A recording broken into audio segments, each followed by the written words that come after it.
was once the empire on which the sun never set. My government will fully support our courageous armed forces.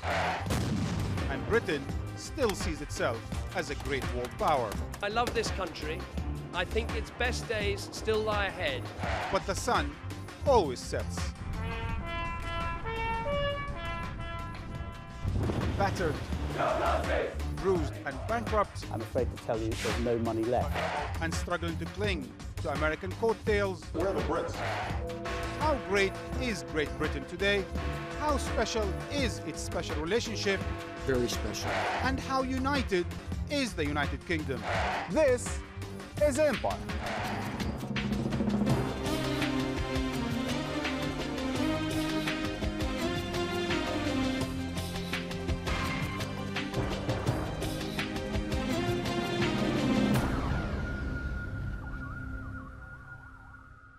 Hello and welcome to Empire. I am Marwan Bishara here at Greenwich in London, the spiritual home of the British Empire and the official center of the world. For 300 years, Britain had not only ruled the seas, but divided the world in two. This line, the official meridian line, separates the world east from west. And so from Greenwich, Britain had not only set the global agenda, but global time itself. Fast forward to the 24th century, and global power shifts west, then east. And here in Britain, inexperienced leaders take over the reins of power. The empire is long gone. All is left are echoes and attitudes of past era. This is how Britain sees itself.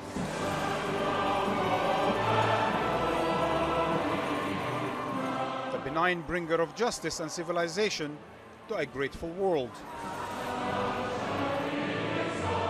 It's very much part of British culture and psychology. You only have to scratch us to get an imperial kind of response.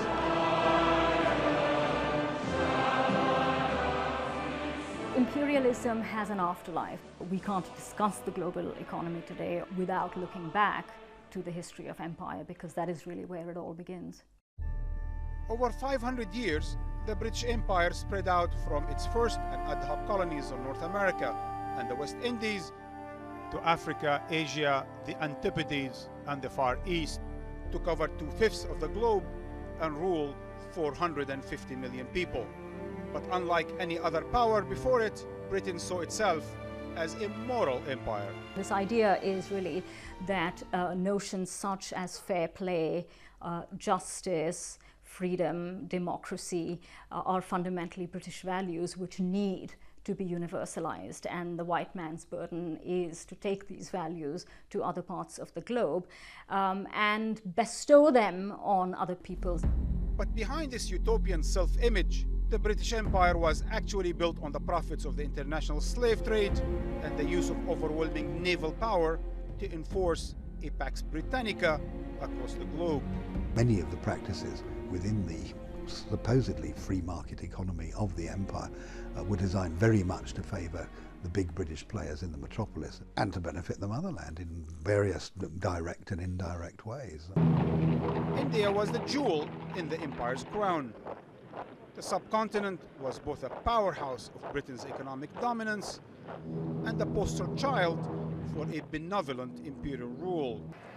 But while India's material riches were shipped to English ports, millions of its people starved.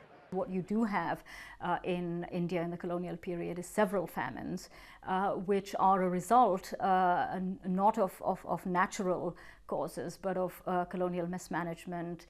And despite Britain's self-anointed status as a global moral champion, it made and broke 66 separate promises to leave Egypt, the hub of its empire in the Middle East, and laid the foundations for decades of war in Palestine by simultaneously promising it to 3 completely incompatible nations: its First World War ally, France, then to its indigenous Arab peoples, as well as a homeland for Jews. This was naked, shameless double dealing. Britain said and promised things that it never intended to fulfill. The global bloodbath of World War II shattered Britain's grip on its colonies and drained its national exchequer. Battered and broke, Britain proclaimed a new moral imperative: decolonization. The myth of benign British imperialism tends to also see decolonization as the bestowing of freedom on peoples who are finally ready for it. But the fact is that Britain simply drops the bag and leaves, and leaves chaos and bloodshed behind. When Britain abruptly abandoned India, inter-ethnic violence left 1 million people dead and 10 million others displaced, and led to a partition on religious fault lines which still scar the subcontinent today. But if Britain has been happy to walk away from the responsibilities of empire, it has found imperial power a hard habit to kick. Successive British prime ministers have insisted on Britain's right to use military force to impose its lingering imperial pretensions. Margaret Thatcher in the Falklands, to Tony Blair's shouldering of the white man's burden in Kosovo. We fought in this conflict for a cause. Africa. If Africa is a scar on the conscience of our world, the world has a duty to heal it. And the Middle East. I believe they are fighting for the security of this country and the wider world against people who would destroy our way of life. Today, all the Queen's soldiers still parade exactly as they did at the height of empire, and the country still wallows in the warm bath of past glories. Certainly in Britain, the maintenance of this prestige and self-esteem is still wrapped up in imperial flags. No party is prepared to concede the fact that Britain now may just be a small island off the coast of northwest Europe. But as Britain's latest leaders face up to the aftermath of the global financial bloodbath, We have some deep and pressing problems. how will they reconcile domestic economic meltdown with seemingly unshakable imperial dreams? Joining me in the studio to discuss the future of Britain and its role in the world are Tony Blair, president of Stop the War Coalition, former Labour cabinet minister, and author of an 8-volume collection of political diaries; Sir Christopher Maher, former British ambassador to the United States, who wrote about his experiences in DC Confidential and Getting Our Way, 500 Years of Adventure and Intrigue, the inside story of British diplomacy; and last but not least, Yasmin Alibhai-Brown, columnist and author of several books, including Who Do We Think We Are? Welcome to Empire. Let's start with where I left off in my report about ends and means. Tony Blair, in terms of British ambitions today, do you think the British establishment or British leaders still harbour nostalgia for empire? Yes, I do. I mean, Churchill said in 1940, at the time of the German attack, if the British Empire lasts for 1,000 years, people will say this is its finest hour. Well, the British Empire lasted for about another 5 years, 10 years. But the dreams are there. And I think that you have to understand the survival of that culture of dominance is now just a part of our national life, which people accept and understand, but I don't know they really share it. Ambassador, in your books, you've written for continued British engagement in the world, and you talked about realignment diplomacy with other means, military means, and so on and so forth. Do you think Britain can afford to keep getting engaged the way it was before the financial crisis? No, it can't.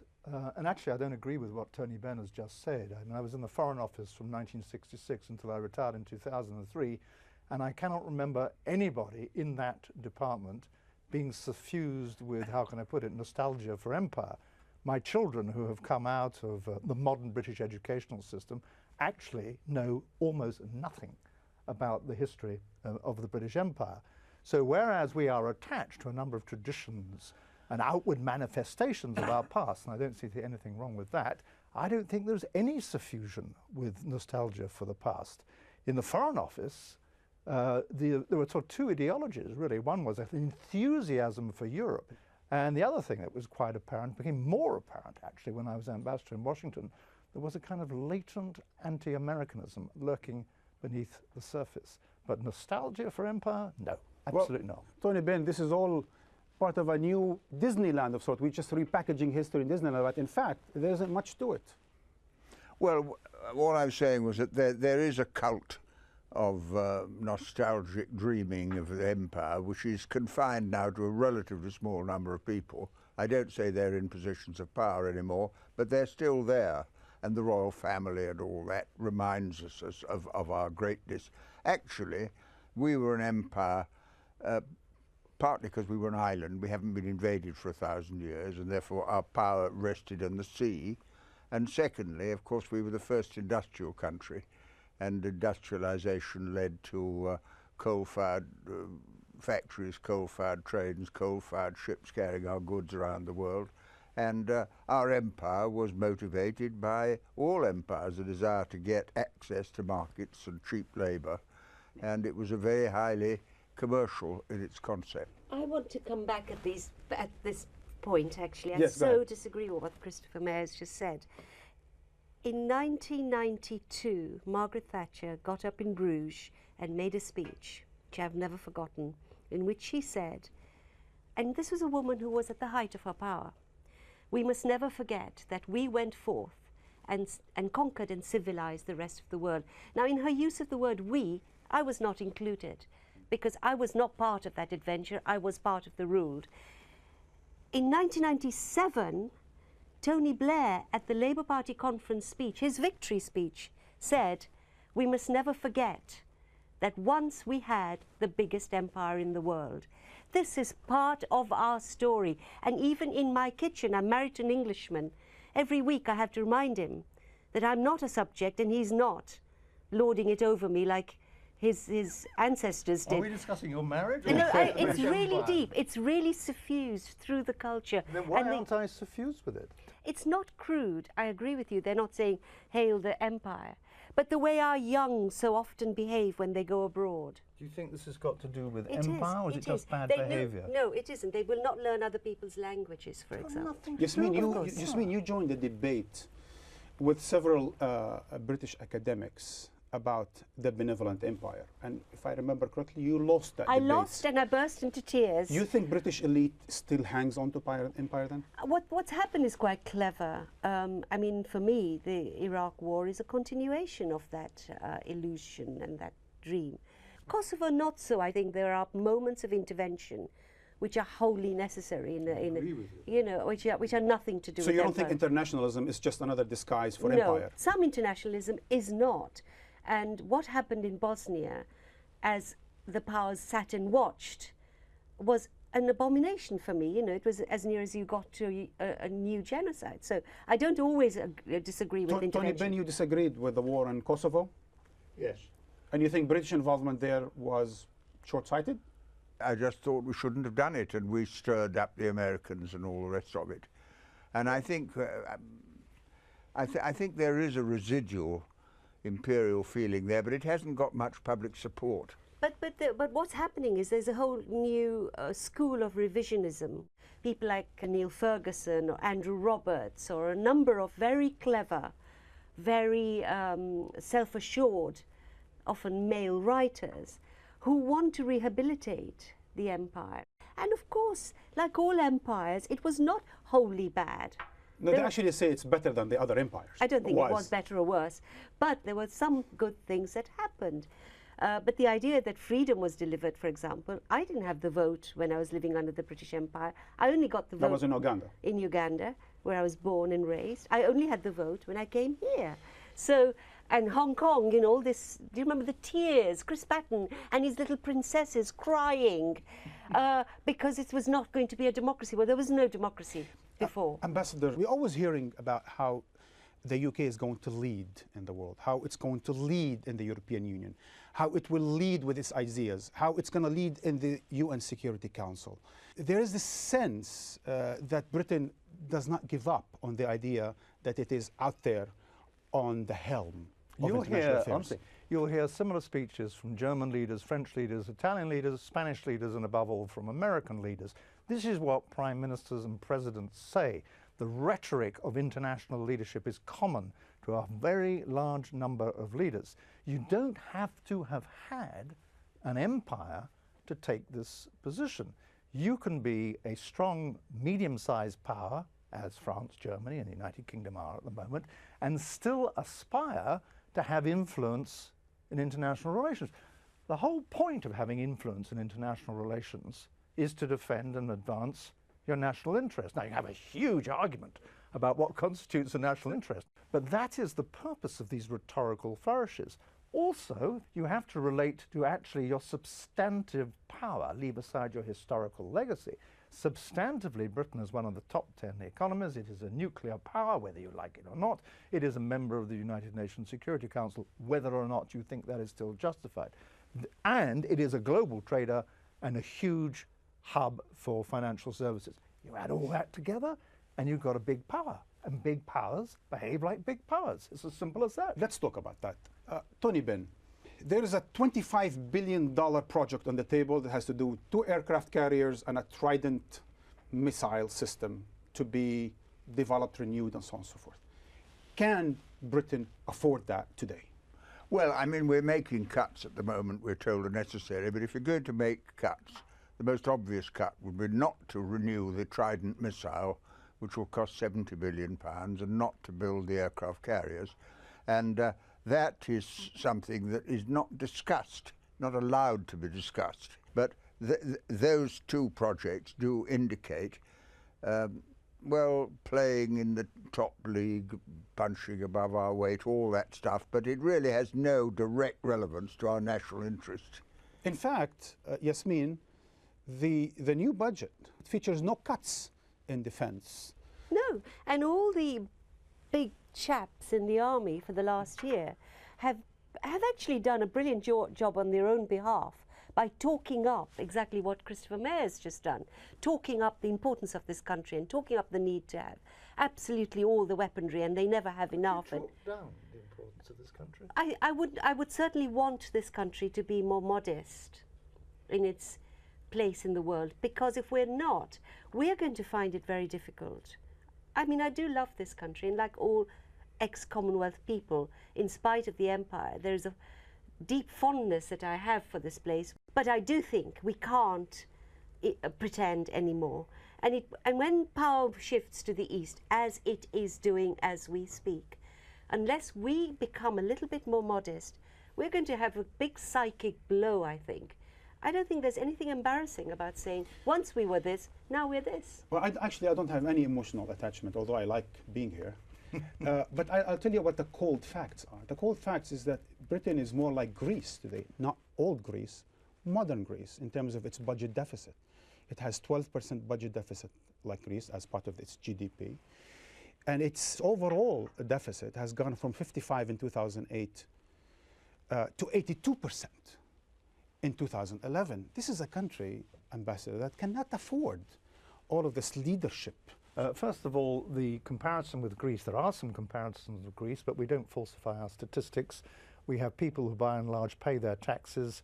We have a state that works. And the problem with Greece is not simply that it owes a vast amount of money, but that it is actually dysfunctional as a state. And there is no comparison between Greece on the one hand and the United Kingdom on the other. Otherwise, we would not still have a AAA rating from the ratings agencies. But you do have a 12% budget deficit. And that's got to be dealt with. And you will, as I was coming here, George Osborne and David Laws were explaining where the first cuts were to come, and there's going to be a public spending review in the autumn. Now, the interesting thing about defence in all of this is that you're so right, the soldiers, the sailors and the airmen are brilliant at defending their patches. Where are the diplomats in this?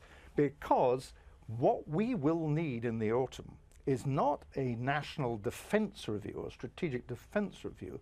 Above all else, we need a foreign policy review, which then establishes where our interests lie and what resources we need to support those interests, military, development, financial, or whatever. And that will decide what we can afford and what we need.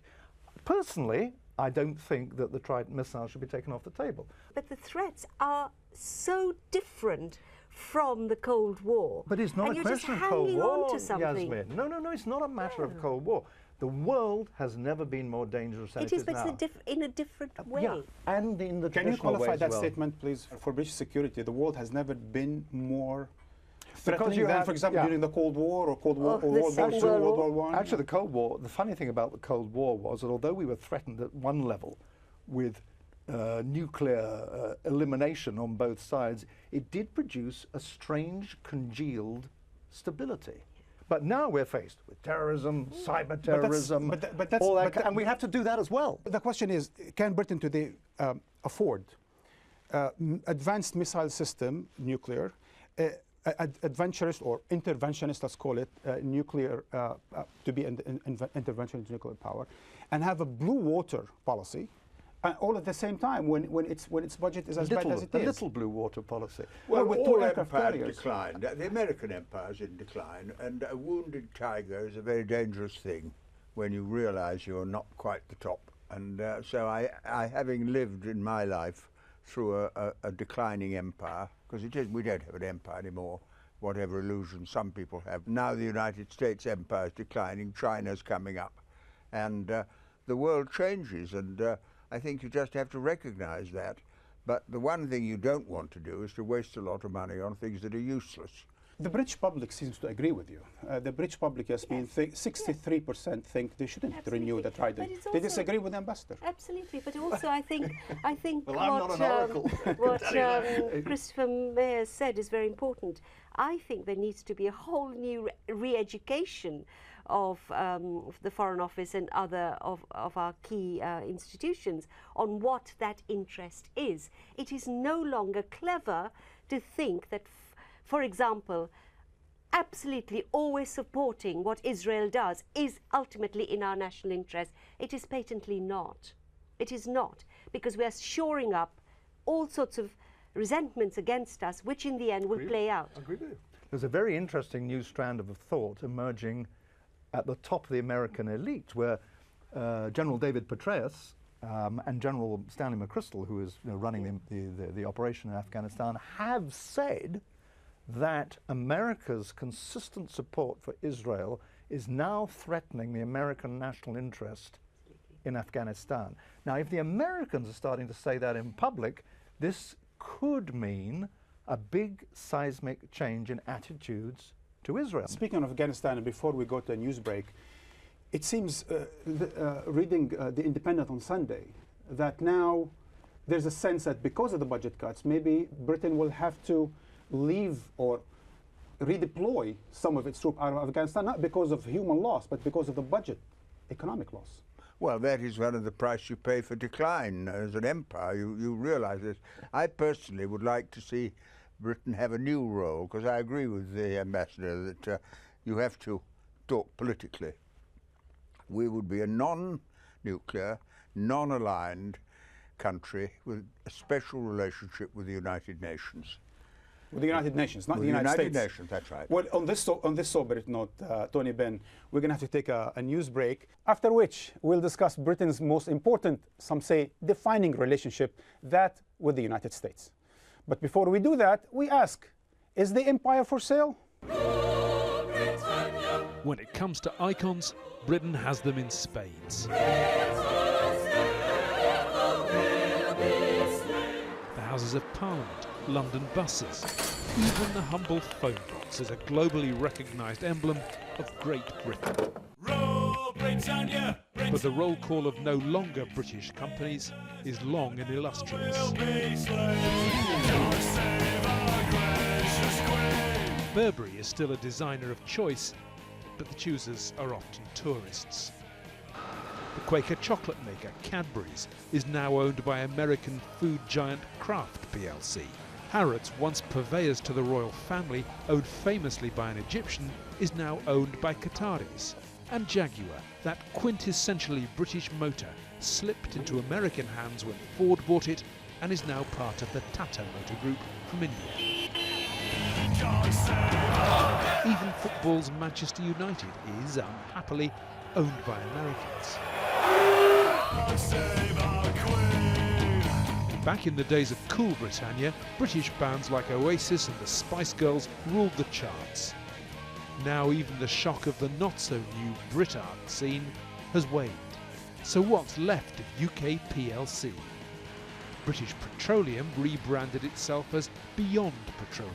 although after the huge oil spill in the Gulf of Mexico, no one wants to be linked with it. BAE Systems, the world's #1 arms manufacturer, is British. But then again, do you really want this as your country's leading brand? So perhaps we should be happy with our beef eaters and our fish and chips.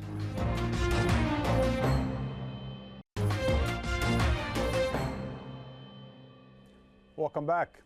To understand British foreign policy over the last half a century, it's indispensable to comprehend its relationship with the United States and whether it heeded the advice of one of America's founding fathers, Alexander Hamilton, who warned against overrate foreign friendships and foreign attachments, seeing foreign influence as a Trojan horse into a country. Before assessing how natural, how close, or how extraordinary special is the British-American relationship, with my guests, Tony Benn, Ambassador Christopher Mayer, and columnist Yasmin Alabai-Brown, Stephen Cole traces its most recent manifestations. America has no truer friend than Great Britain. Like Robin to Batman, or the trusted Sancho Panza to Don Quixote, or perhaps Tonto to the Lone Ranger. Great Britain has stood shoulder to shoulder with the USA for almost 70 years. I think the relationship matters much more to Britain. We talk about it far more than they do in America.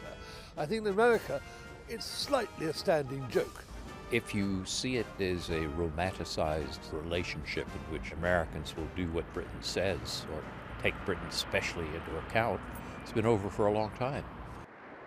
The term special relationship was first coined in 1946 by Britain's wartime Prime Minister Winston Churchill. At the time, Britain was losing its empire and searching for a new role.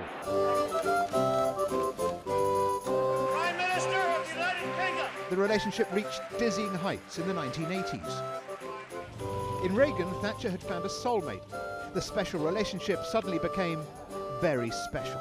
We know that our alliance, if it holds firm, cannot be defeated. Although at times it seemed that this was a case of unrequited love. Maggie Thatcher was furious when the US invaded Grenada, a member of the Commonwealth, without even bothering to notify Downing Street. And America never responded to British pleas to stop the funding of the IRA. But following 9/11, Tony Blair and George W. Bush rekindled the love affair.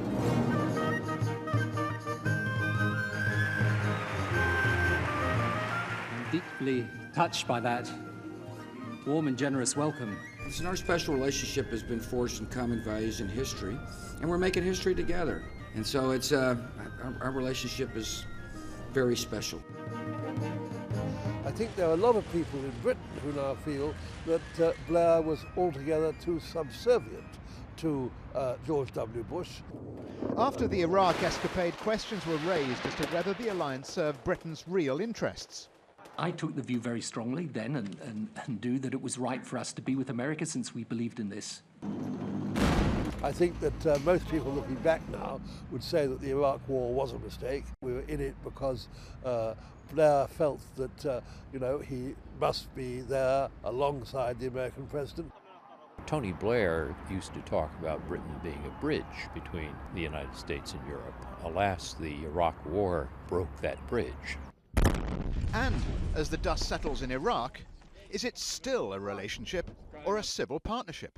Britain gets some benefits and some costs. In terms of benefits, there's often an assistance to Britain which comes from the special relationship, but there are also costs. I think Tony Blair perhaps put too much emphasis on the special relationship that cost Britain. With Blair gone, winds of change seem to be blowing from Washington.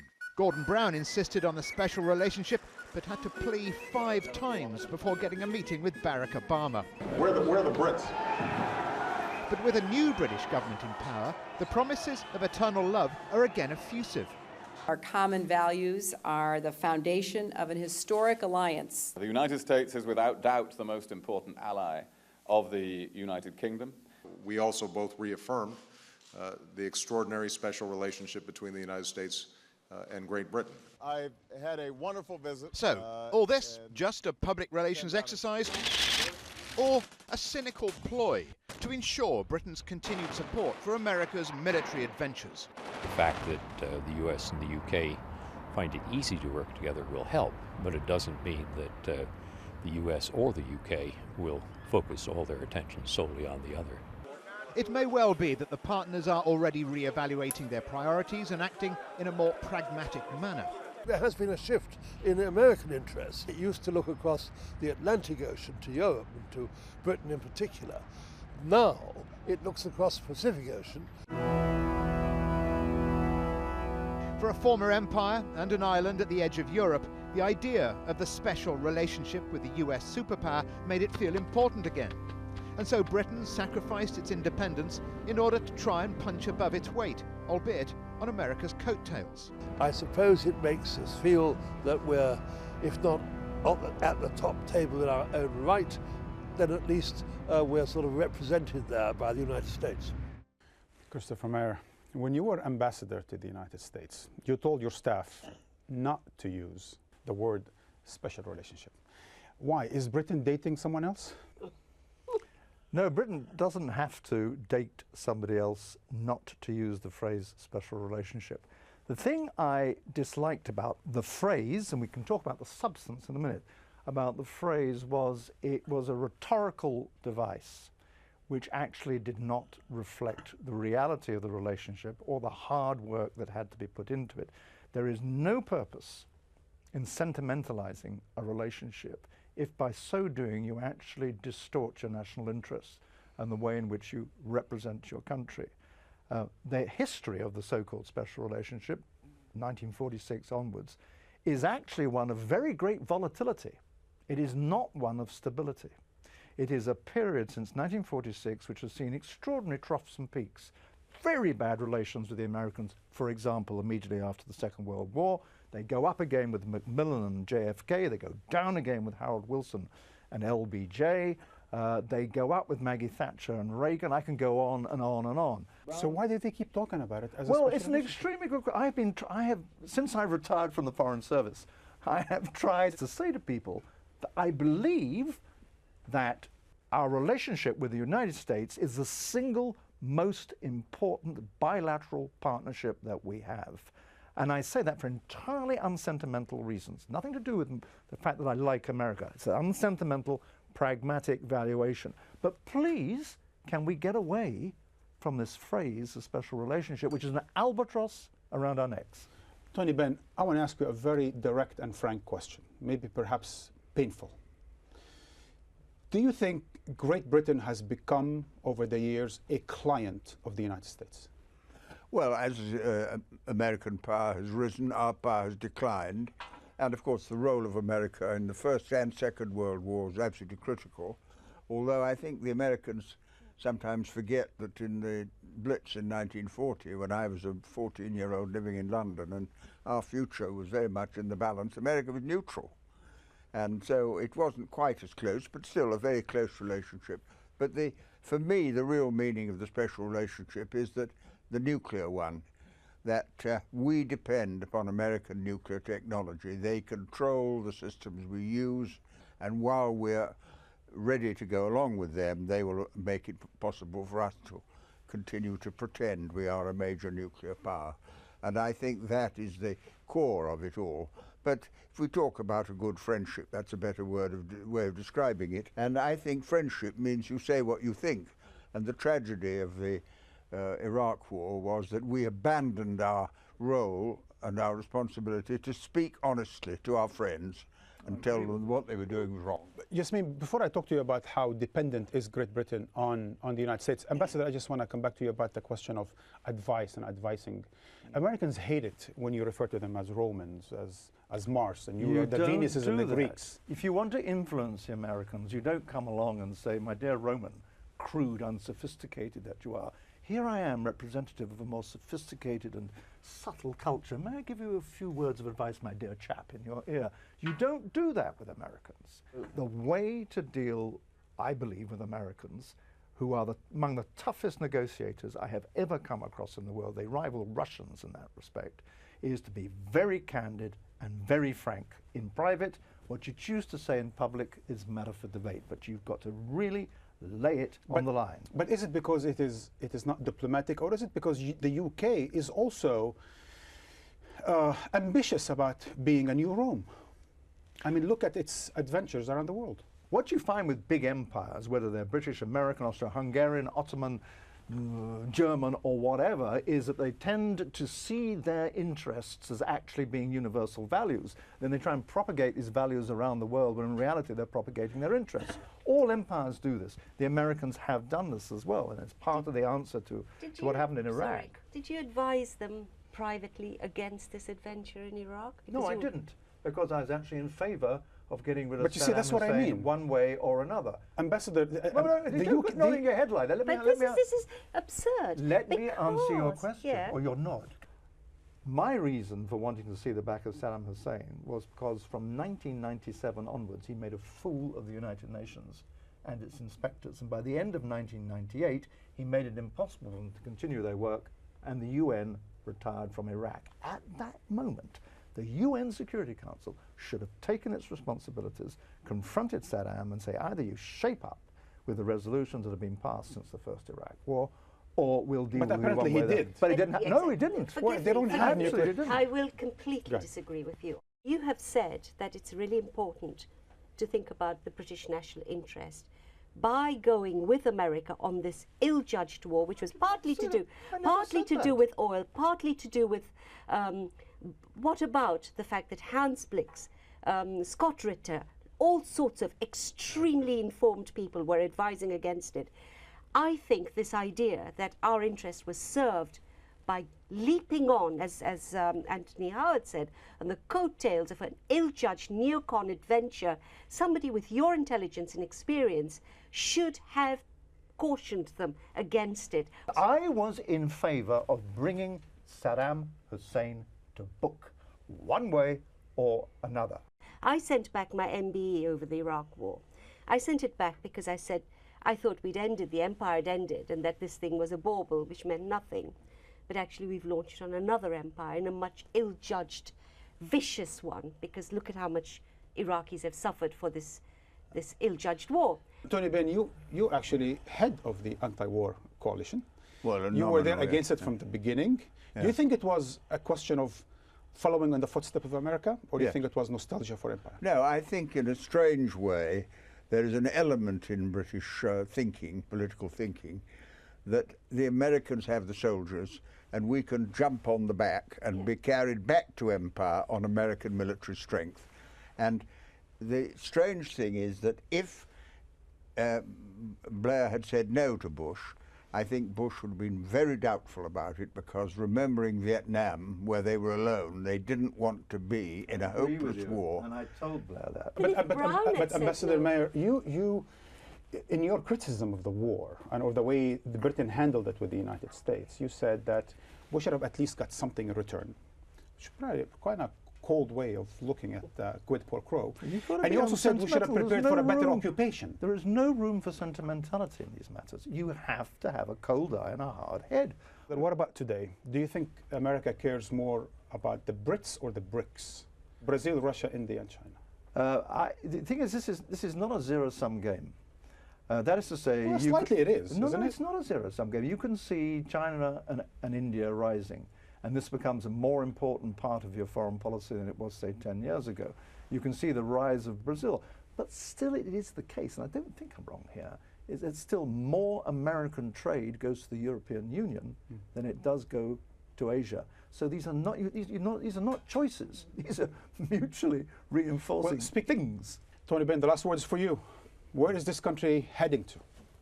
Well, we decide our own future. I mean, I went to Westminster Abbey a few years ago, and there's a plaque in Westminster Abbey to people of the British race who ran the empire.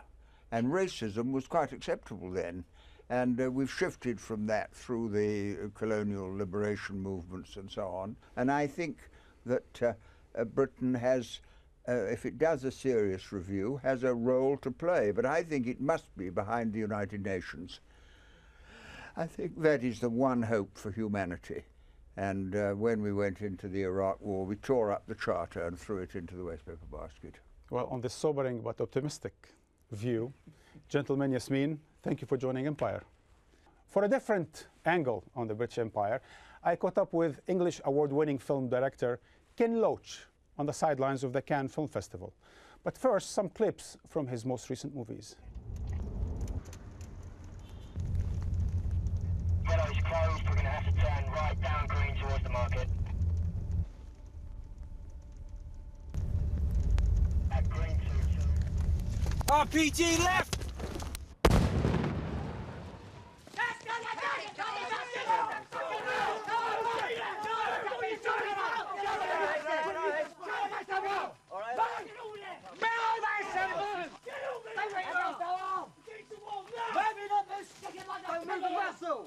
In 2006, you won the Palme d'Or for The Wind That Shakes the Barley. Yeah. It was an imperial war within, if you will, against Ireland in the beginning of the century. And now we have the war in Iraq. Two very dramatic films that tackle the question of British Empire. Well, I mean, empire is all about economic power, isn't it? I mean, it's conquest in order to establish economic power. That's the root of it. When the ownership of land was economic power, that's what it was about. If you can install a puppet government or you can install a sympathetic government, that's also a form of imperialism. Kind of neo-colonialism, we called it, didn't we? And I think that is the international struggle. It has been for centuries. It is about imperialism, it's about the ruling class, both controlling their own people and controlling the peoples of other countries for their economic gain. So you don't think it's a question of Britain is now a mid-sized country in deep economic crisis, actually needs these sorts of wars for economic gains?